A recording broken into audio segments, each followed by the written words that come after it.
The metal hit the concrete floor of the debrief room with a sound that cut through 15 years of silence. Bronze star, Purple Heart, and something else, something the 6 Navy SEALs had never seen before. The woman who dropped it wasn't supposed to be there. Hell, according to their mission files, she wasn't supposed to exist.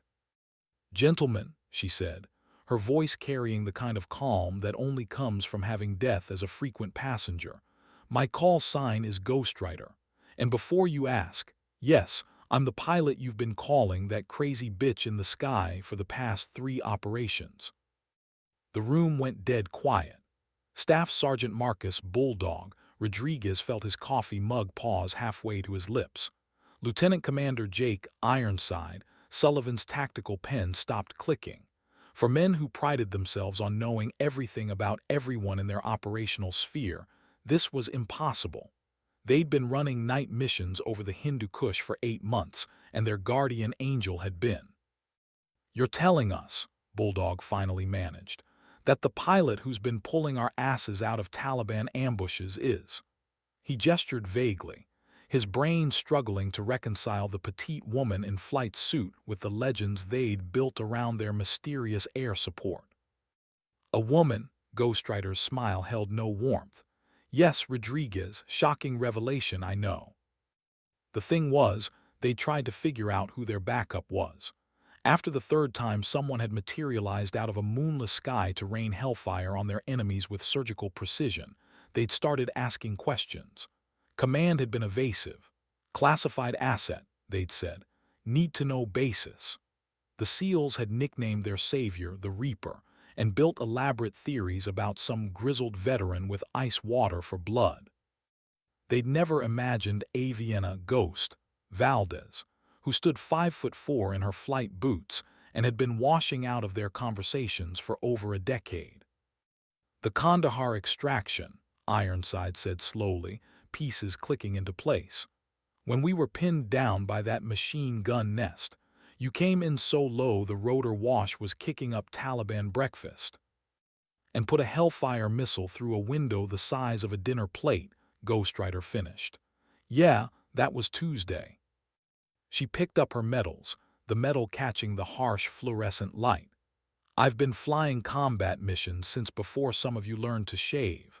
Saved more Navy SEALs than you've had hot dinners. But here's the thing, boys, I'm done being your secret. Command wants to brief you on Nightfall Protocol." The words hung in the air like smoke from a distant battle. "Never heard of it," Bulldog lied. Ghostwriter's laugh could have cut glass. "You will." Aviana Valdez had learned early that respect wasn't given. It was taken. Born in a border town where the sound of helicopters meant either rescue or raid, she'd watched her father, a Vietnam-era Huey pilot, drink himself into an early grave while telling stories about missions that officially never happened. The military had chewed him up and forgotten his name, but it had never forgotten how to use him. She'd sworn she'd be different. She'd be so good they couldn't ignore her, so precise they couldn't replace her, so necessary they couldn't forget her. What she hadn't counted on was becoming a ghost story, a legend without a face, a call sign without a name. The path to that debrief room had started 12 years earlier at Fort Rucker, where she'd been one of 3 women in an Apache training program designed to break 40 men. The instructors had a betting pool on how long she'd last. The smart money was on 2 weeks. She'd lasted 2 years, graduated top of her class, and then vanished into the black world of special operations aviation, where missions didn't exist and pilots didn't have faces. Her call sign, Ghostwriter, came from her habit of rewriting tactical manuals after every mission, finding flaws in doctrine that had gotten people killed. "Command says you're the best pilot they've ever seen," her first special ops commander had told her. "Shame you're not one of the boys." "Sir, with respect," she'd replied, "when you're hanging upside down in a burning helicopter over Taliban territory, you won't give a damn what's between my legs. You'll just want to know I can fly." That conversation had been 11 years, 3 wars, and 847 combat missions ago.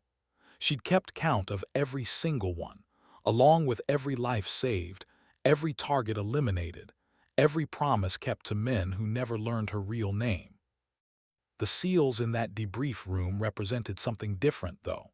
They were legends themselves, operators who'd become myths in the special operations community.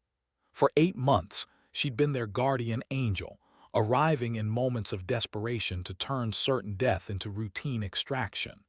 They'd radioed their gratitude to the sky, never knowing she was listening. "Ghost Angel, this is Bravo 6. Thanks for the assist.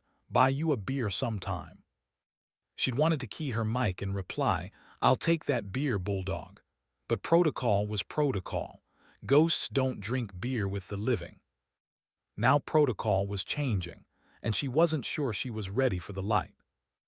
The mission brief that followed would change everything they thought they knew about warfare in the mountains of Afghanistan.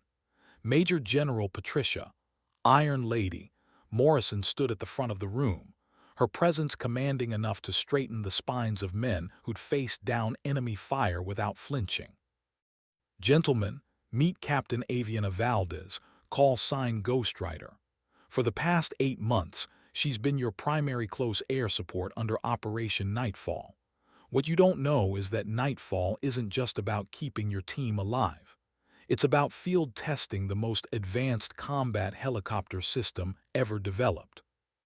She clicked a remote, and the wall screen filled with an image that made even the SEALs draw breath. It looked like an Apache attack helicopter had been reimagined by science fiction, sleeker, deadlier, almost organic in its curves. The AH-64X Phantom, stealth capabilities that make it invisible to radar, weapons systems that can paint targets from 15 miles out, and flight characteristics that bend the laws of physics. Ironside leaned forward. "That's what's been covering us. Jesus Christ, no wonder we never saw you coming." Ghostwriter spoke for the first time since dropping her medals. "The Phantom doesn't just fly, Commander. It hunts. And for the past 8 months, I've been hunting Taliban commanders who thought they were safe in their mountain caves." The general continued, "What brings us to today's briefing is simple. We've located Malik Hassan, the Taliban commander responsible for the Kabul embassy bombing. He's holed up in a compound that conventional forces can't touch. Too much collateral damage risk, too many civilians." She paused, letting the weight of the moment settle. "But a single precision strike from an invisible helicopter, that's different." Bulldog studied the tactical display showing Hassan's mountain fortress. "What's the catch, General? There's always a catch." "The catch, Rodriguez, is that this isn't just a kill mission. We need Hassan alive for intelligence purposes, and the only way to extract him from that compound is with a team on the ground." The room went quiet as the implications sank in. They'd be walking into one of the most heavily defended positions in Afghanistan, relying on a pilot they just met flying an experimental aircraft they'd never seen. "Ma'am," Ghostwriter said, her voice steady, "with respect, these men have been in the dark about their air support for months. Now you're asking them to trust their lives to a ghost." General Morrison's smile was sharp as a knife's edge. "Captain Valdez, these men have been trusting their lives to a ghost for 8 months. They just didn't know it had a name." The silence stretched until Ironside spoke up. "All due respect, Captain, but we've never seen you fly. For all we know, you could be some desk jockey taking credit for someone else's work." The temperature in the room seemed to drop 10 degrees.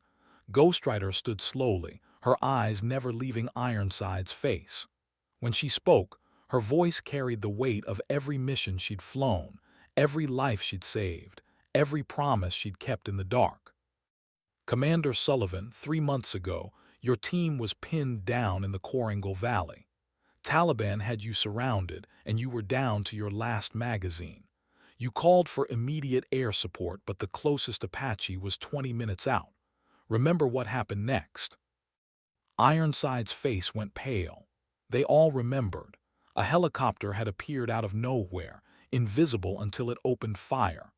Rockets had landed within meters of their position, so close they'd felt the heat. The Taliban had been eliminated with surgical precision, and their mysterious savior had vanished as quickly as it had appeared. "You keyed your radio," Ghostwriter continued, and said, "Ghost Angel, I don't know who you are, but I owe you my life." "Well, Commander, I'm collecting on that debt." She walked to the window, looking out at the tarmac where a shape that shouldn't exist sat under a gray tarp. "Tomorrow night, you're going to trust that ghost with your life one more time. The only difference is, now the ghost has a name." The pre-mission briefing took place in a hangar that officially didn't exist, on a base that wasn't on any map, for an operation that would never be acknowledged. The 6 SEALs sat in a semicircle, studying satellite imagery and tactical approaches, while Ghostwriter performed her pre-flight checks on the Phantom. The helicopter was a thing of impossible beauty, every surface designed to scatter radar waves, every curve optimized for silent flight. The rotors were the real innovation, variable geometry blades that could adjust their pitch and angle in real time, allowing for maneuvers that should have torn the aircraft apart. "She's not just a machine," Ghostwriter explained, running her hand along the airframe. "The Phantom reads the pilot's biometrics, heart rate, stress levels, neural patterns. The flight computer adapts to my reactions faster than I can think them." She paused at the cockpit, her reflection distorted in the curved glass. "We've been together for 18 months. Every mission, every emergency, every moment when the difference between life and death was measured in milliseconds. She knows me better than I know myself." Technical Sergeant David Prophet Williams studied the weapon's loadout. Hellfire's Hydra rockets 30 chain gun looked standard except for. He frowned at a pod he didn't recognize. "Except for the Tesla coil," Ghostwriter finished. "Electromagnetic pulse generator. Can disable every electronic device within a half-mile radius without harming a single person. Perfect for extraction missions where you need the bad guys alive but helpless." The mission timeline was brutally simple. The SEALs would insert via night jump 30 kilometers from Hassan's compound, approach on foot through mountain terrain that would test even their considerable skills. Meanwhile, Ghostwriter would provide overwatch, invisible to enemy radar, ready to strike at a moment's notice. "The compound has 3 defensive rings," Intelligence Officer Captain Maria Santos explained. "Outer perimeter with guard towers and patrols, middle ring with hardened bunkers, inner sanctum where Hassan sleeps, surrounded by his most loyal fighters." She pointed to thermal imaging that showed heat signatures moving through the complex. 47 combatants total, plus an unknown number of civilians, including Hassan's family. Bulldog studied the approach routes. "Extraction point." "Here," Ghostwriter indicated a flat area 2 kilometers from the compound. "Landing zone Alpha. I'll have you wheels up and gone before anyone realizes what happened." The plan was elegant in its simplicity, but everyone in the room knew that no plan survived contact with the enemy. In the mountains of Afghanistan, with 47 Taliban fighters between them and their target, elegant would have to become lethal. As the SEALs filed out to prep their gear, Ironside lingered behind. "Captain," he said quietly, "what you said about collecting on a debt, that was just talk, right? About me owing you my life." Ghostwriter was still studying the Phantom, but her voice carried across the hangar. "Commander, in the Korangal Valley, you had 17 seconds of ammunition left when I arrived. The Taliban had you dead to rights. So no, it wasn't just talk." She turned to face him, and for the first time he saw something vulnerable in her expression. "But here's the thing, Sullivan. Tomorrow night, when we're in that compound and everything goes to hell, and it will go to hell, I need you to remember something." "What's that?" "The ghost you've been trusting for 8 months is the same person standing in front of you right now. The only thing that's changed is you know my name." The night sky over the Hindu Kush was a cathedral of stars, unmarred by light pollution and stretched across mountain peaks that had witnessed the rise and fall of empires. At 200 hours, the Phantom lifted off from its hidden base, carrying death and redemption in equal measure. Ghost Rider felt the familiar calm settle over her as the helicopter climbed toward its cruising altitude. This was her element, darkness and silence, where the impossible became routine and legends were written in tracer fire. Bravo 6, this is Ghost Rider, radio check. Ghost Rider Bravo 6, Lima Charlie, good to finally have a name for the voice. The SEALs were already 40 minutes into their approach march, moving through terrain that would challenge mountain goats. But these weren't ordinary soldiers. They were predators in human form, trained to kill quickly and disappear like smoke. Ghost Rider, we have visual on the outer perimeter. Count 6 guards in the towers, roving patrol of 8 moving clockwise around the compound. Copy Bravo 6, I have you on thermal, holding position at Angels 20 standing by for your call. 20,000 feet above the battlefield, invisible to every sensor the Taliban possessed, Ghost Rider watched the mission unfold through high-definition cameras that could read a newspaper from orbit. The SEALs moved like shadows, flowing around obstacles and eliminating sentries with silent efficiency. Bravo 6, this is Prophet, we have a problem. The voice in her headset carried tension that made Ghost Rider's heart rate spike. On her screens, she could see the issue immediately, 3 additional heat signatures moving toward the SEAL's position. Confirm 3 tangos, bearing 270 from your position. They'll intersect your route in 90 seconds. Negative on engagement, Ironside's voice came back. Too close to the compound, we'll have to work around them. But there was no way around. The patrol had changed course, and now the SEALs were trapped between the compound walls and 3 Taliban fighters with automatic weapons. Bravo 6, you're running out of real estate. Copy Ghost Rider, we're going to need a distraction. This was the moment that separated ordinary pilots from legends. Ghost Rider dropped the Phantom into a dive that should have torn the aircraft apart, the stealth coating heating up as she screamed toward the earth at nearly the speed of sound. Bravo 6, eyes on the eastern wall in 15 seconds. She pulled out of the dive at 300 feet, so low the rotor wash kicked up dust from the compound courtyard. For 5 seconds she was visible, a ghost made manifest, a nightmare given form. The Taliban guards spun toward the sound, their attention pulled away from the shadows where death waited. The SEALs struck with surgical precision. 3 Taliban fighters dropped without firing a shot, their weapons silenced forever. By the time their bodies hit the ground, the Phantom had vanished back into the night sky. Ghost Rider Bravo 6, that was beautiful. But Ghost Rider wasn't listening to the compliments. Her eyes were locked on thermal imaging that showed something impossible, heat signatures appearing inside the compound, more than their intelligence had indicated. Bravo 6, we've got a problem, big one. The compound erupted into chaos as the SEALs breached the inner wall. What their intelligence had missed was that Malik Hassan had been expecting them.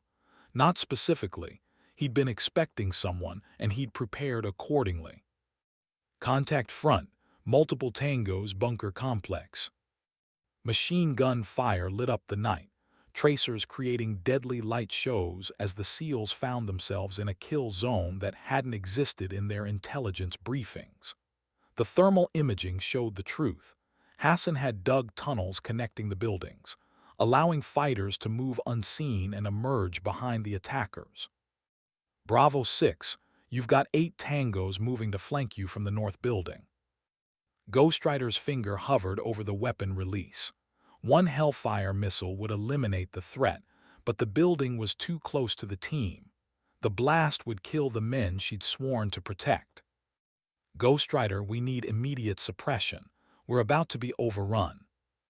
The mathematics of death played out in her head. Chain gun fire would eliminate the threat but might hit civilians. Rockets were too powerful for precision work. The Tesla coil could disable the enemy weapons, but only if she got close enough to target the building specifically. Bravo 6, danger close incoming. She dropped the Phantom to 50 feet, so low she was flying between buildings, the rotor wash shattering windows and setting off car alarms. The electromagnetic pulse discharged like lightning, every electronic device in the building going dead simultaneously. Taliban fighters stumbled out of the building, their night vision goggles blank, their radio communications severed, their weapons' electronic sights useless.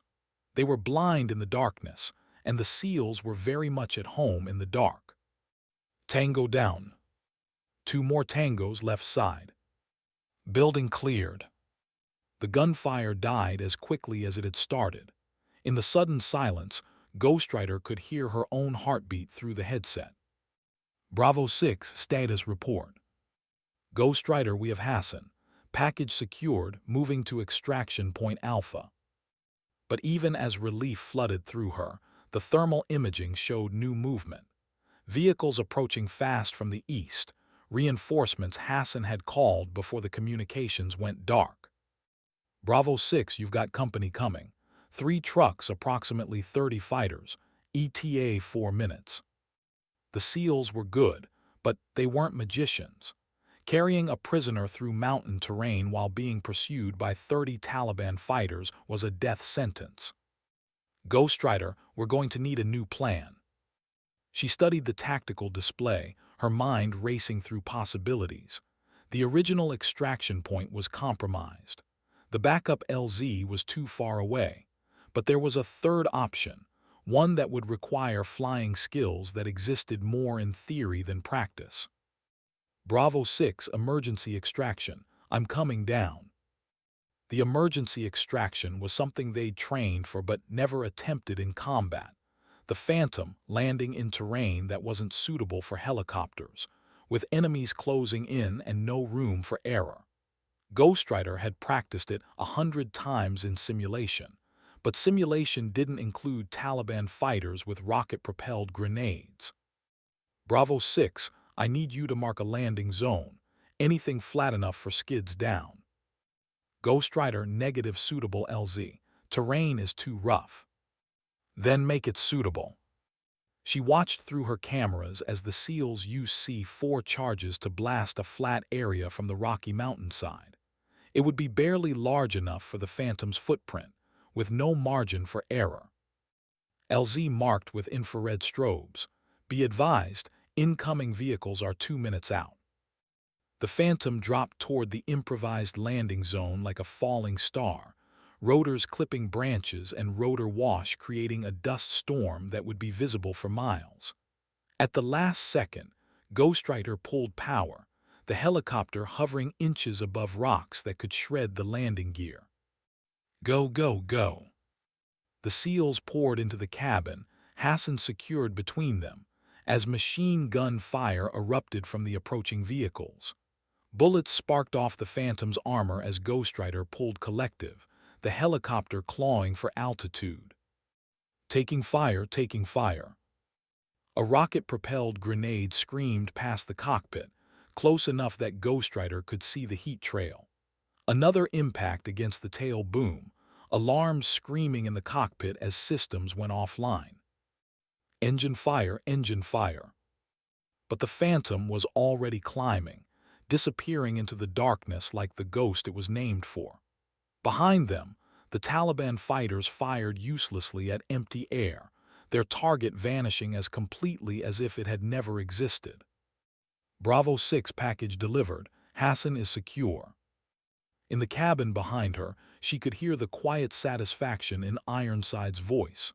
Outstanding work, Ghostwriter, outstanding work.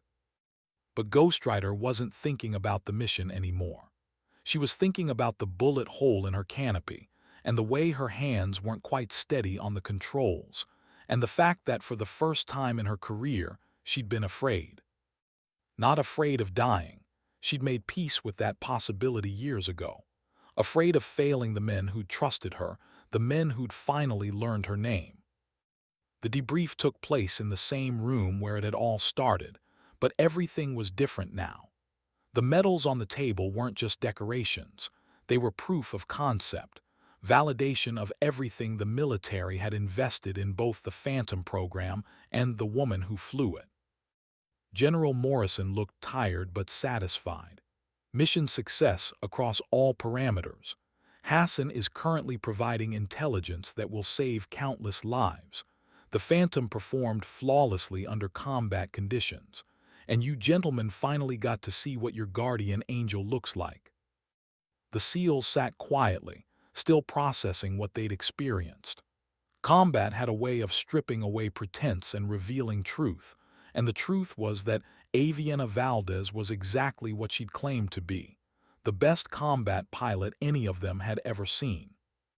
"Ma'am," Bulldog said finally, "I think I speak for the team when I say we'd be honored to work with Captain Valdez again." "Unfortunately," the general replied, "that's not going to be possible." The room went dead silent. Ghost Rider felt something cold settle in her stomach. "The Phantom program is being shut down. Too expensive, too risky, too dependent on a single pilot. The Pentagon wants weapons systems that can be mass-produced, not artistic masterpieces that require Juilliard-level talent to operate." She turned to Ghost Rider. "Captain Valdez, you're being reassigned to test pilot duties at Edwards Air Force Base. Congratulations, you'll be flying prototypes that might actually see production." The dismissal was gentle but final. The Ghost was being retired, the legend grounded, the guardian angel given a desk job with flight pay. But Ironside stood up, his voice carrying the authority that came from commanding men in life-or-death situations.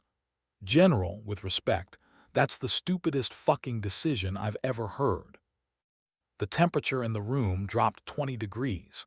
Generals didn't appreciate being called stupid by Navy commanders, even legendary ones. "Care to explain that assessment, Commander?" "Ma'am, for 8 months, Captain Valdez has provided air support that saved dozens of American lives. Last night, she pulled off a rescue mission that should have been impossible. And now you're going to ground her because the aircraft is too expensive." He gestured at his team. "These men represent millions of dollars in training, years of experience, and operational knowledge that can't be replaced. But you're willing to risk their lives with inferior air support to save money on a helicopter."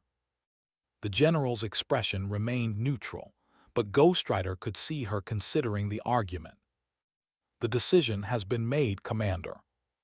"Then unmake it." The confrontation ended when Ghost Rider herself spoke up. "It's okay, Commander. I've been a ghost for 12 years.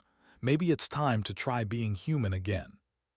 But even as she said it, they all knew the truth. Some people were meant to fly in the darkness, to be legends without faces, to save lives that would never know their names. Grounding Ghost Rider wasn't just ending a career, it was killing a legend.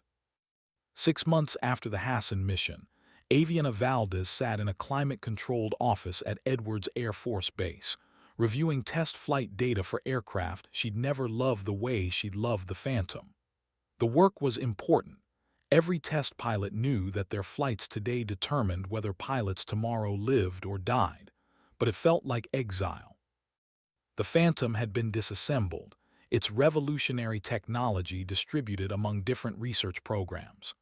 The electromagnetic pulse system went to one lab, the stealth coding to another, the variable geometry rotors to a third. Like a body being dissected, each piece valuable but the whole greater than the sum of its parts. She'd kept one thing, a photograph of the aircraft in flight, taken by a satellite during the Hassan mission. In the image, the Phantom was a dark shadow against the stars, barely visible but undeniably there. Ghost made manifest. Her phone rang with a number she didn't recognize. "Captain Valdez, this is Commander Sullivan." She hadn't spoken to any of the SEALs since the debrief.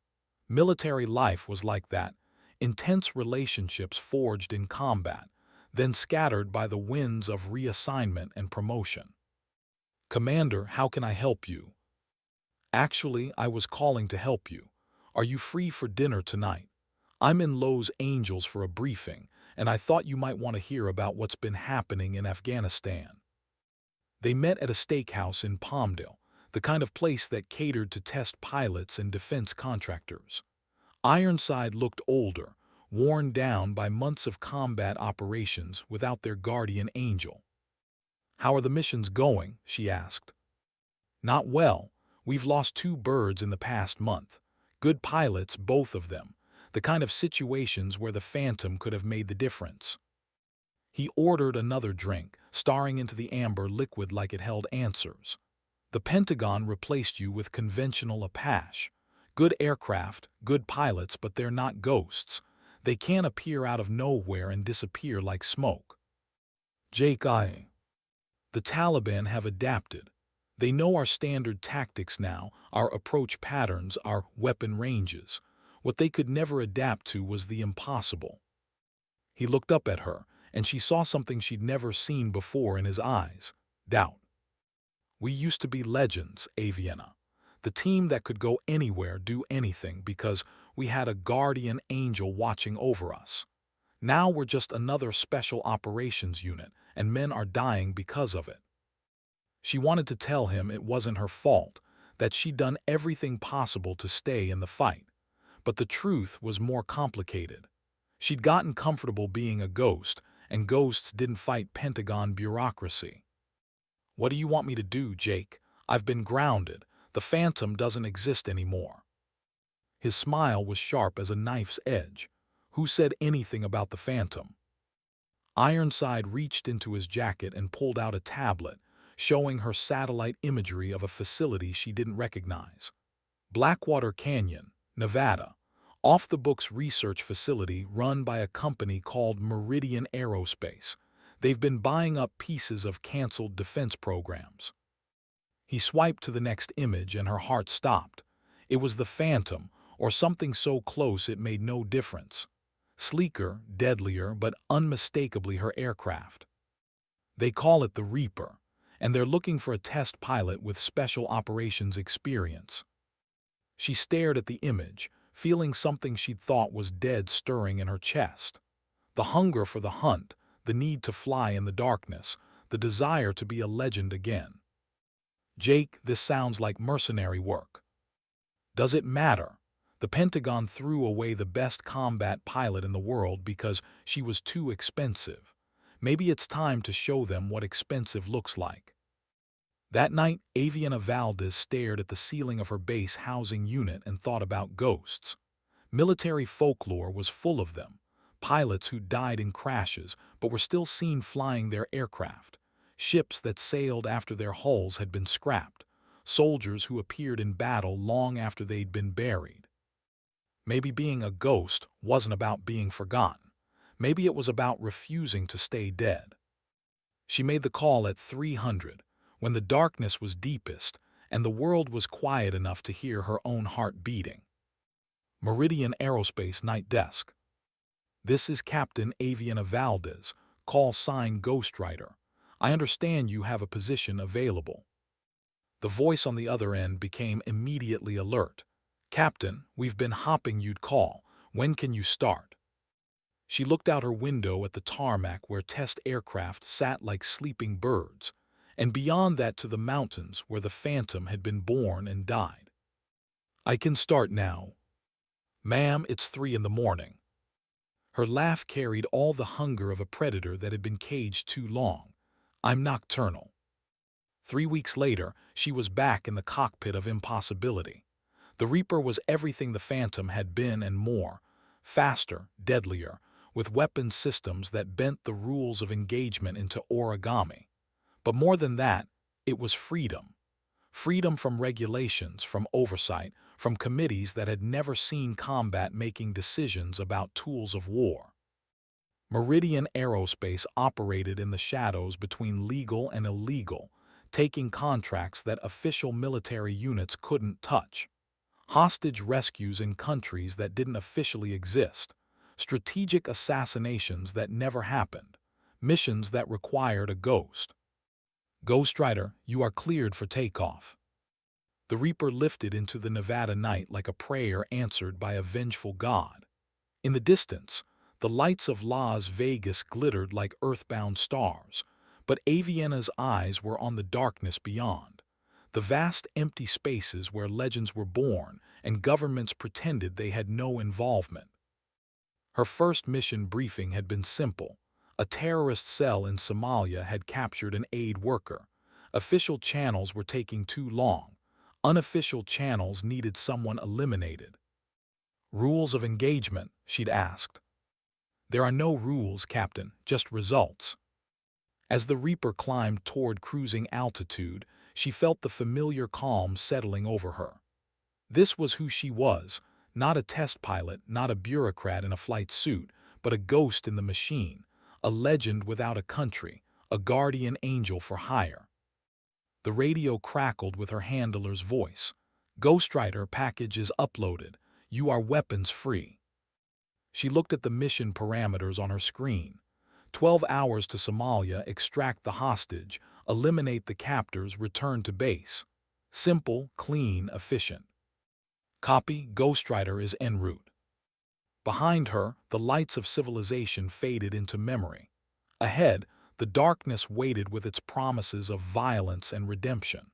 She was a ghost again, and ghosts went where the living feared to tread.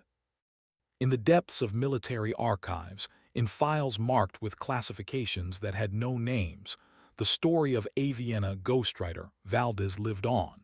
Not as official history, that would have been impossible, but as legend passed down from pilot to pilot, from mission to mission, from one generation of warriors to the next.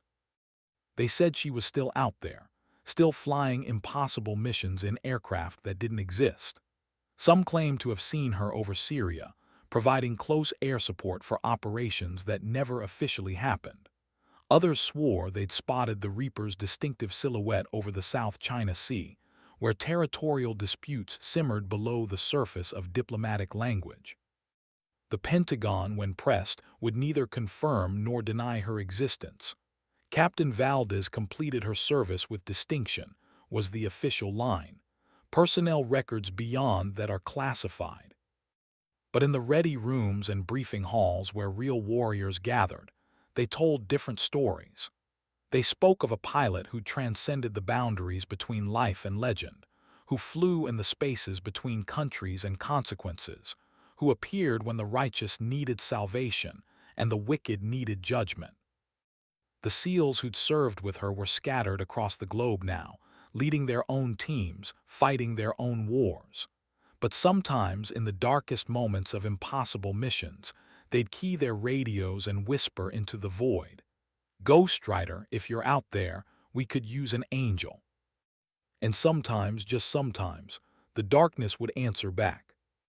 The metal that had started it all, the bronze star that had hit the concrete floor of that debrief room, now sat in a display case at the Special Operations Museum.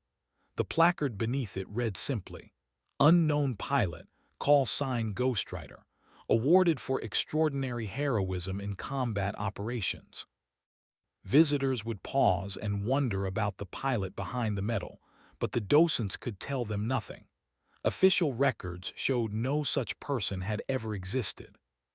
But late at night, when the museum was closed and the exhibit stood in darkness, cleaning staff reported strange sounds. The distant whisper of rotor blades, the ghost of engine noise, the echo of a legend that refused to be forgotten. The truth was simpler and more complex than any of the stories. Avienna Valdez was still flying, still fighting, still saving lives in the shadows between nations. She'd found her place in the world, not as a soldier bound by flags and borders, but as something more primal and necessary. She was the angel of death and deliverance, the guardian of the righteous, the nightmare of the wicked. She was proof that some legends were too powerful to kill, too necessary to ground, too important to forget. In the end, they had tried to make her disappear. Instead, they had made her eternal. And somewhere in the darkness above a world that never slept, the ghost still flew, still fought, still kept her promises to the men and women who trusted her with their lives. Because some debts could never be repaid, some duties never ended, and some legends never died. They just learned to fly in the dark.